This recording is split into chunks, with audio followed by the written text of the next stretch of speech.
Supreme court ने एक ऐतिहासिक फैसला दिया है, वो भी आपके जमीन को लेकर। अगर आपके पास भी कहीं पर जमीन है और उस जमीन का कागजात आपके पास है, जैसे कि जमीन का पुराना खतियान हो, जैसे कि जमीन का नया खतियान हो और जैसे कि जमीन का रजिस्ट्री हो, अब ये जो दस्तावेज हैं अगर ये आपके पास मौजूद हैं, आपके पास जमीन का केवाला है, आपके पास जमीन का नया खतियान भी है, आपके पास जमीन का पुराना खतियान भी है, यानी अगर आप ये जमीन किसी से खरीदे होंगे तो आपके पास जमीन का केवाला होगा। अगर ये जमीन जो है आपके पूर्वज की होगी तो आपके पास ये जमीन का खतियान होगा। अब ये खतियान पुराना हो सकता है, ये खतियान नया हो सकता है, या ये खतियान दोनों आपका हो सकता है, यानी पहले पुराना भी आपका ही था और नया खतियान भी आपका ही है। तो सुप्रीम कोर्ट के द्वारा आखिर क्या फैसला दिया गया है, देखें इसमें क्या होता है कि ये देखें ये जमीन है और इस जमीन को यहाँ पर जो है किसी ने अवैध तरीके से कब्जा कर लिया, अवैध कब्जा कर लिया। अब इसके बाद क्या किया, अवैध कब्जा तो कर लिया, अब ये किसी तरह से इस जमीन का क्या करता है, जमीन के रसीद को कटा लेता है। जमीन के रसीद को कटाने का मतलब है कि जमीन जो है, जो प्लॉट है, उसका राजस्व जो है अब वो कब्जा करने वाला देना शुरू कर देता है। अब ये आप कह सकते हैं कि राजस्व के जो अधिकारी हैं, राजस्व के अधिकारी की लापरवाही कह सकते हैं, उनकी वजह से जो है ऐसा हुआ। आखिर उस व्यक्ति के पास अगर जमीन का कोई भी कागजात नहीं है, ना जमीन का केवाला उसके पास है, ना जमीन का कोई खतियान उसके पास है, या ना कोई अन्य दस्तावेज है, ना सरकार के द्वारा उस व्यक्ति को पर्चा प्राप्त है, उस व्यक्ति का जमीन का रसीद कैसे कट गया। यानी वो आप कह सकते हैं जो राजस्व के अधिकारी हैं उनके द्वारा, या हो सकता है किसी कारणवश गलत तरीके से किसी के द्वारा, या हो सकता है राजस्व अधिकारी के पास जो है फर्जी कागजात पेश किया गया हो, यानी जो भी किया गया इस दस्तावेज के आधार पर जो है जमीन का रसीद तो कट गया। अब लेकिन यहां पर सुप्रीम कोर्ट के द्वारा क्या कहना है कि अगर कोई भी व्यक्ति, ऐसा व्यक्ति है जिनके पास जमीन का कोई भी दस्तावेज नहीं है, जैसे कहने का मतलब ना तो उसके पास खतियान है, ना जमीन का कोई रजिस्ट्री का दस्तावेज है, ना उसके पास जमीन का आप कह सकते हैं कोई वसीयत नामा है, ना उसके पास किसी प्रकार का सरकार के द्वारा जो है पर्चा निर्गत किया गया है, वार्षिक पर्चा जीवन यापन करने के लिए कब्जा करने वाले को, तो ये सभी दस्तावेज जो है इसके आधार पर ही जमीन का म्यूटेशन जो है वो संभव है। यानी और साथ में ये जो खतियान है, तो खतियान में जो है म्यूटेशन प्रक्रिया को हिस्सेदार भी अलग अलग करा सकते हैं, हिस्सेदार भी जो है अलग अलग म्यूटेशन जो है वो करा सकते हैं। तो ये भी नहीं है, तो आखिर इसका म्यूटेशन तो तभी संभव है जब ये सभी दस्तावेज आप प्रूफ के तौर पर, सबूत के तौर पर पेश करेंगे। अगर ये सभी दस्तावेज है ही नहीं तो उस व्यक्ति का म्यूटेशन कैसे हो गया, किस आधार पे म्यूटेशन हो गया, ये बात आप जरूर जान लीजिए। तो इसी प्रकार जो है विवाद को लेकर एक जो है सुप्रीम कोर्ट में जो याचिका दायर जब हुई और सुप्रीम कोर्ट के द्वारा जब फैसला दिया गया,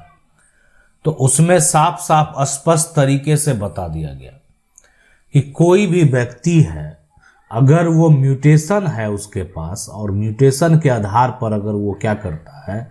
संपत्ति पर अगर वो दावा करता है, संपत्ति के मालिक होने का दावा करता है, तो ये कतई संभव नहीं है, ये नहीं हो सकता है। यानी म्यूटेशन के आधार पर कोई भी, अगर आप इस जमीन का मान लेते हैं ये व्यक्ति कब्जा कर लिया और जमीन का अगर रसीद कटा लिया, तो उस रसीद के आधार पे जो है वो कभी भी संपत्ति का मालिक अपने आप को नहीं समझ सकता है।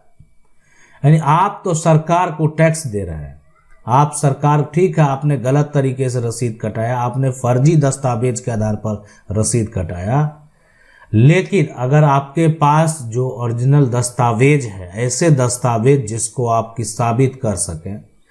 ऐसा दस्तावेज जो आपका नाम जो है वो सरकार का जो एक तरह से डाटा है उसमें अवेलेबल है, या सरकार के द्वारा जो जारी किया गया कोई भी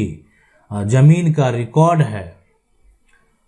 उसमें आपका नाम दर्ज नहीं है खतियान, या मान लेते हैं आपके पास आपका कोई भी सेल डीड भी तैयार नहीं हुआ है, आपको कहीं से कोई वसीयत नहीं मिला है, सरकार के द्वारा जो है आपको पर्चा नहीं दिया गया है, तो किस आधार पे आप दावा करते हैं, किस आधार पे संपत्ति अपना होने का आप दावा करेंगे? ये जो तमाम समस्याएं हैं उसको समझना जानना बेहद जरूरी है।